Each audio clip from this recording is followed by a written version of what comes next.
Hello. So first and foremost, in regards to my field activity too, the IEP that I interviewed the student for was a student that I had in my eighth grade pre-algebra class, and some important things that just stood out to me was how easily distracted the student could be.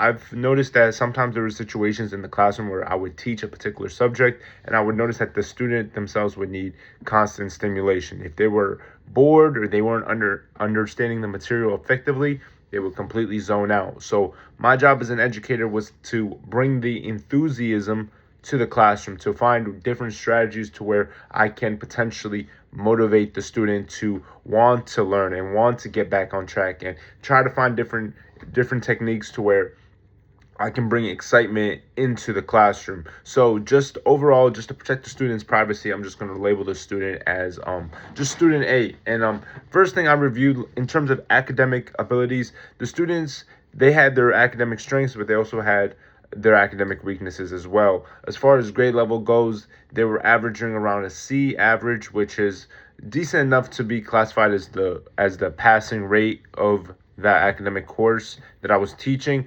But moreover, in terms of the understanding the students' academic skills, strengths, weaknesses, and challenges, this helped me understand what areas as an educator I can focus on to help maintain student needs and provide students with extra support, especially in math, which was my given subject area that I was teaching. So next thing I wanted to do was understand the annual goals. My annual goals for the student was to make sure that they are on grade level, that they are catching up with their peers, that they're actively participating in the class, and that they're punctual as well, meaning that they are turning in their homework on time, meaning that they're participating in different classwork activities, and they're trying to make an effort. Those were my annual goals for the students, and I would measure their progress by utilizing Google Classroom, and I would have students have homework that is supposed to be due online. And since now we're using iPads and we're using technology is becoming more and more popular,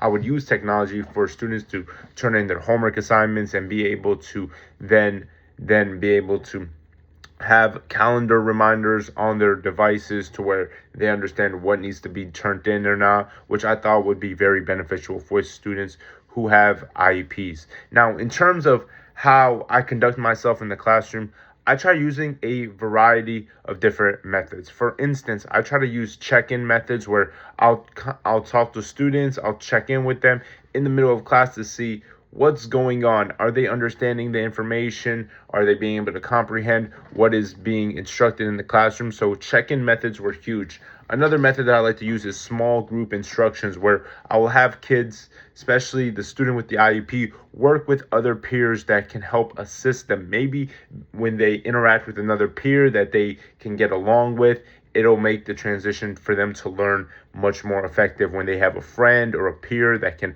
help them to work through different problems, work through different assignments that I assign in the classroom. I've noticed that group instruction can help significantly, and just it can also increase motivation and increase their attentiveness in the classroom.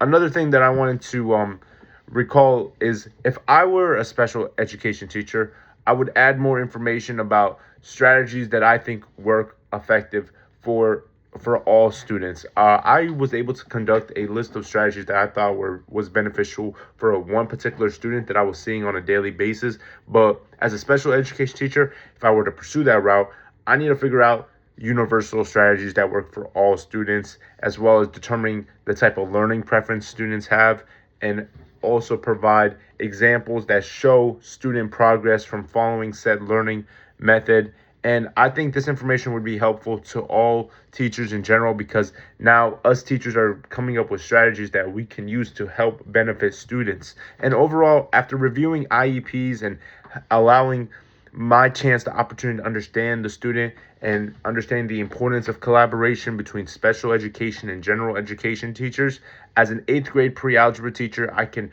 confidently quote that knowing information about a student's IEP can allow me to better differentiate my instructional teaching and help me provide different strategies to where I could put them in place to allow the student to succeed. all right, which is my number one goal as an educator myself. And that's why I definitely took the thrill of just being able to interview the student with the IEP back in June, back before school ended and everyone was out for the summer. All right, so I just want to say thank you, and I hope everyone has a nice day.